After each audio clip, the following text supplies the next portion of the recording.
Hello everybody, this is Toys R Us, and for this new figure unboxing and review we're going to be looking at the Star Raiders. This is their version of a lockdown figure. So in this video we're going to have a detailed look at it in both his modes, help you decide how you want to display him. I'll show you the abundance of accessories that come with him and how you can attach them in various different modes. I'm also going to do the part where you can take off the front of the vehicle and attach him to one of the Junkions, because of course you are supposed to do this with Road Pig, but because they're all the same molds it'll work with anyone's. I've also got some other uses of the mold to see how he looks compared to them, and I've also got some other Star Raiders as well, just to again see how he displays with them. So as you can see, loads to get through with this video. So as I start to pack all these away, I'd like to remind anybody who's not subscribed to the channel, if you'd like to hit that subscribe button for me now please, and also to thank Hasbro Pulse, because that's who sent this out to me, and as you can see they got it to me nice, quickly and safely. Right, let's start off with the packaging very quickly then, because it is really nice. I do always say this, I think the artwork is brilliant. I love the fact that they've gone with obviously robot mode in the packaging, which means you get alternate mode on the front, full robot bust there on the side, full robot there on the side, then the bust at the top as well. Still got the beautiful Legacy United artwork there, and as you've probably already seen, I've already uploaded a separate transformation tutorial, because you can actually transform this figure without pulling it apart, even though it is an old Junkion mold. Right, colour scheme on this is great. I do need to quickly apologise now as well that typically I sold my last Revenge of the Fallen lockdown figure quite recently, so unfortunately I've got none of them, and it's quite interesting because the head sculpt, which you'll see in the robot mode, is pretty much a direct copy of the Revenge of the Fallen figure. Right, so the accessories that come with him, you can see here, there's just loads again. It is basically, as I say, it's an exact redeco apart from the head sculpt. I believe that's the only difference. Obviously if I see any more I'll correct myself, and if I get anything wrong, again, please do correct me in the comments. These figures are brand new and I haven't had too much time to get too used to them. Right, let's turn this around. That's the engine block. So you get the two side exhausts, you get the two engine blocks. These do split in two for the reason I'm going to show you in a second, so it looks like the best way is to piece these together. Now the reason why I'm doing this, and the reason I'm doing it at the beginning of the video, is because you may be watching this in a few years time and you may be wondering exactly how many pieces the figure does come with, because obviously you can get away with selling this as just the basic figure and the basic vehicle without all of the accessories, and you wouldn't know. So yes, there's an abundance of accessories, and as you'll see in a second, the figure itself does in fact pull apart as well, because it is a Junkion mold, which was again first introduced in the Legacy toy line. Right, so now I've built up the proper full alternate mode. That looks more like lockdown to me. It looks great. They are saying that this is more based on, in TF Wiki this is, by the way, they are saying this is more based on the Generation 1 form, which comes under the Revenge of the Fallen form, which is not the same as the animated version. So that's what the version they're saying this is supposed to look more like. I really like it. I like this mold anyway. I think it worked brilliantly for axle grease, crash bar, etc. The colour schemes on them are great, to be honest, and no different with this whatsoever. The silver bit in there, the wheels are actually, the tyres are the things that spin. The wheels stay completely still, which you can see there, which is great. Everything's tucked away quite neatly, even considering it does all pull apart.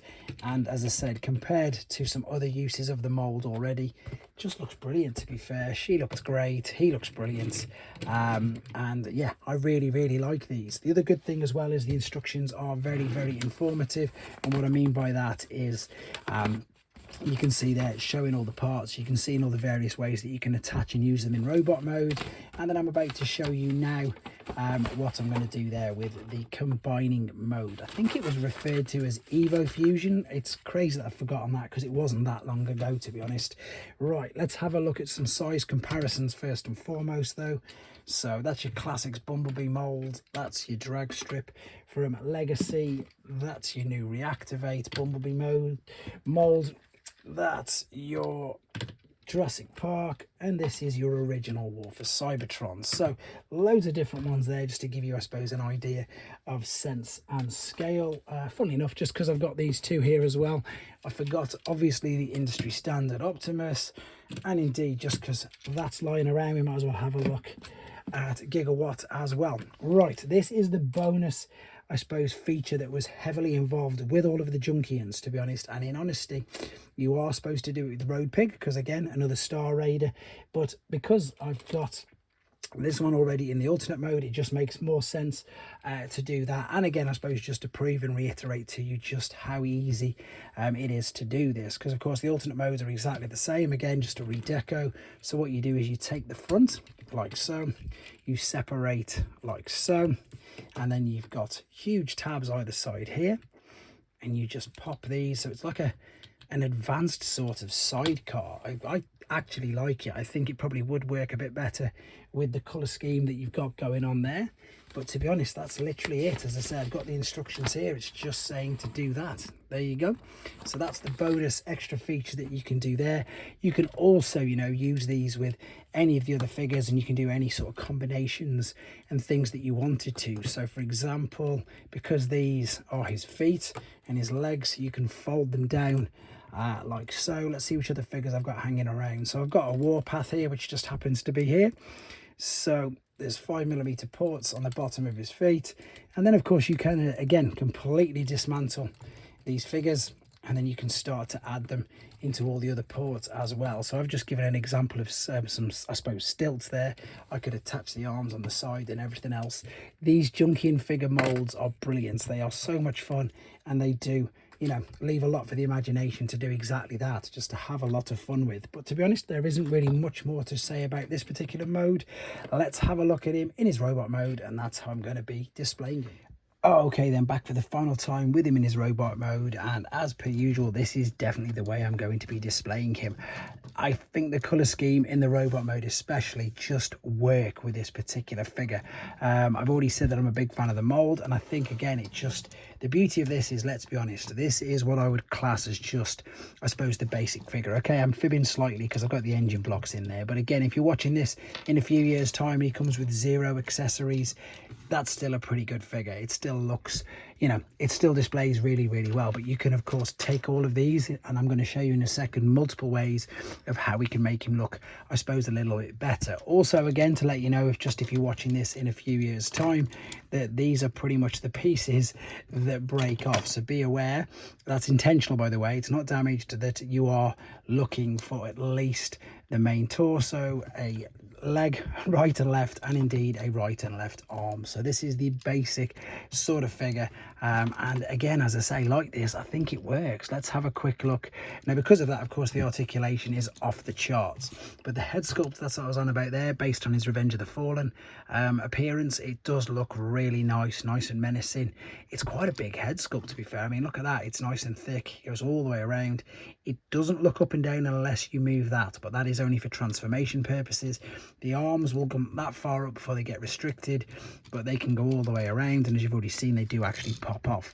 You can swivel at the bicep because there's a cut there, and then there's the bicep flexion as well, and there's wrist swivel as well. Waist swivel, legs will come all the way up. You've got full splits either way, either direction, even diagonal if you wanted to be honest with this, because it just allows so much play, so much range of motion, and they managed to do it.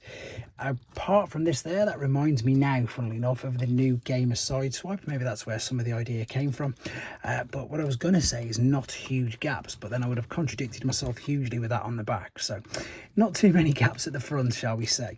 Right, I'm going to pop the engine blocks back in, because funnily enough, I do think that they do make this look really good. So that's just, I think, because the silver just highlights the green, which I'm really pleased they did end up with putting more green in, because I think when we all saw the first test pieces of this or images of this, there wasn't much green on the figure at all. So I'm really glad that they've managed to sort that out. Oh yeah, ankle tilt, rock, etc. as well, loads of movement there.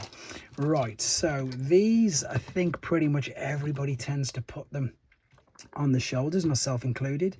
What I'm thinking is, how would it look if I put it there? I don't know if that looks good or not. I think what I might do is just keep them on the shoulders, because I've done that with pretty much all the others. I'm just having a quick look at them from the side, and I'll bring them in a second, obviously. What I'm going to do, I think, is keep the gun, or the back mount, whatever you want to call it. I'm going to keep this together as one, and I'm going to use that again like this. Now the choice of this, again, you can either pop straight in the hand there, or you can also put it like a bit of like a, is the word a muzzle? I'm not too sure what the exact terminology is that would cover over half of the hand, but that's how I think that I'm going to be displaying him, because I think that looks really, really good. Most people will probably disagree, and I'm fine with that. But the reason why I do this is, as I say, especially with multiple molds. So here we go, let's bring her in. So you can see I've displayed or used the parts for her differently. I've separated the guns, one in each hand. With tow-line, I've took off the engine blocks to use them as a blaster, and indeed use the tow-line as a blaster, whereas with the original owner of the mold, I've gone with using the engine blocks as blasters and put the actual hook on the back, a scrap hook on the back of him. So there we go, that's the 4 uses of the mold, I believe, to date. I don't think there's any more of them.